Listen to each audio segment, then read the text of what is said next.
This is Jared Oliver. You're listening to Primetime Sports Radio at WRAS 88.5 HD1 and 2 Atlanta. You know, this is a really interesting season for the Georgia State football program this upcoming season. This is another year under head coach Trent Miles. And this season is very important for him, I think, in his career at Georgia State. And something's got to give this season. Now, I know he's been known as a program rebuilder at Indiana State. He helped turn that program into a winning season at 5 years.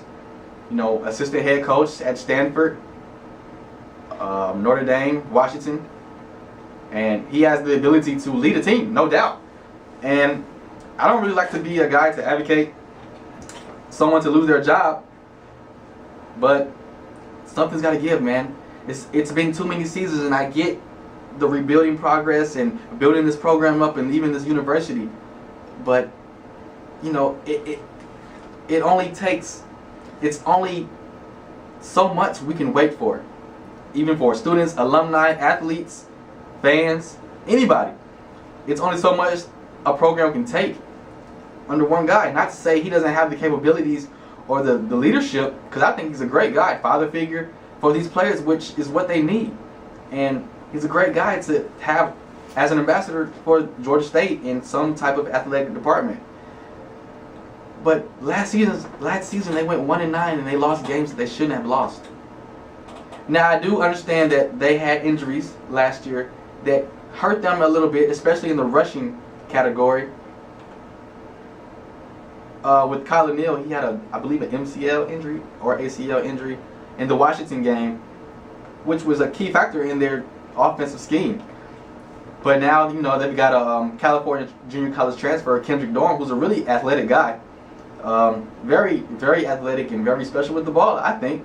My only concern for him is ball security. Coming to this level of the Sun Belt, from junior college to Division I football, is ball security. He likes to jump over a lot of people, and I don't have a problem with that at all.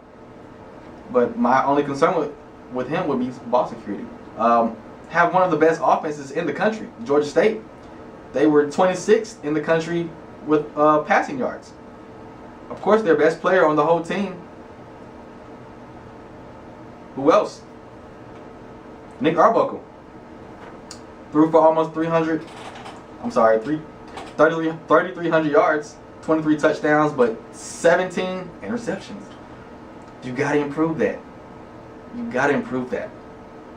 The offense could be so much more dangerous if they can cut down at least 10 interceptions for the upcoming season.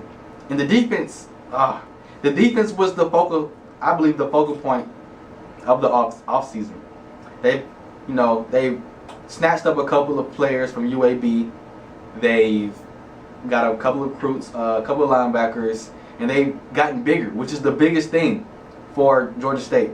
They had to get bigger. They were so small. Like, even when I went to the Clemson game to cover the game, Clemson's offensive line looked so much bigger than the defensive line of Georgia State. It looked like men amongst boys, literally. That's what it literally looked like. And I think they've improved that. They've gotten bigger. They've gotten a little more athletic on the defensive line. You know, they've improved their front seven, I think, pretty impressively. And I think the defensive backs are still a little bit of a question. Speaking specifically with the cornerbacks, I think they're pretty good at the free safeties. They got Taurus Batiste back there. But the defensive line is definitely going to be key. They had no pressure on the quarterback last year. None. Absolutely none. And you can't allow a team to go down the field, drive after drive, with no quarterback pressure. I don't care who you're playing. Either Georgia Southern or Arkansas State, who likes to throw the ball all game. And so those things are going to have to improve this year. You know, they play Charlotte, first game of the season, new program. I have them beating them. New Mexico State, I don't think they'll beat them. Oregon, they're going to get the brakes beat off of them that game. Liberty, I think they'll win against Liberty. Appalachian State, I don't think they'll win that one. Even though they're at home, they got the brakes beat off of them last year. Ball State, I think they'll beat them. Arkansas State, I have them losing. University of Louisiana Lafayette, I have them losing that one. Texas State, I think they'll pull that one out. Southern Alabama, I expect them to win that game. That's a home game in the Georgia Dome. Even though that was a great game last year with a spectacular performance by wide receiver Donovan Harding. Troy, I have them winning that game against Troy. Not really a good game last year, but I think they'll win that game at home. Georgia Southern, they're not going to win that game in Statesboro. There's no way. It's a football town. Yeah, I don't think they'll win that one game. Even when they came here the previous year, last year, that was a neutral setting at home for Georgia State.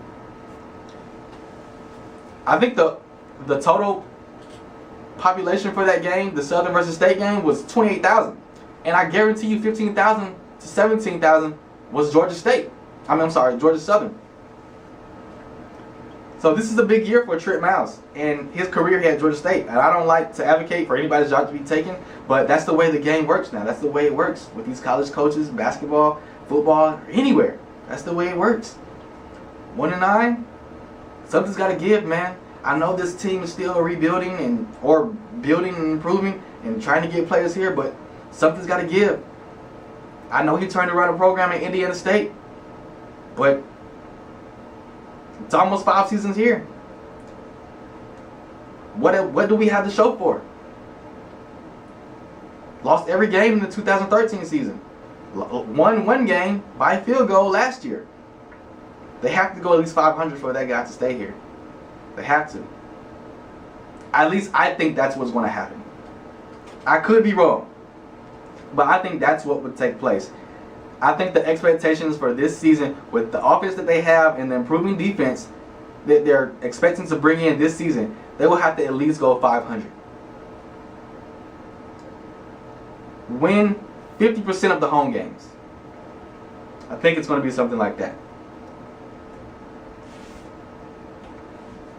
And, you know, being ranked 128th in defense, giving up an average of 43 points, almost 50 points a game, totally unacceptable.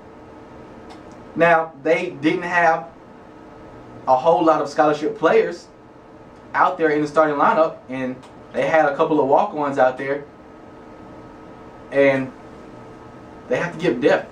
And he said they're working on that. They're trying to get I think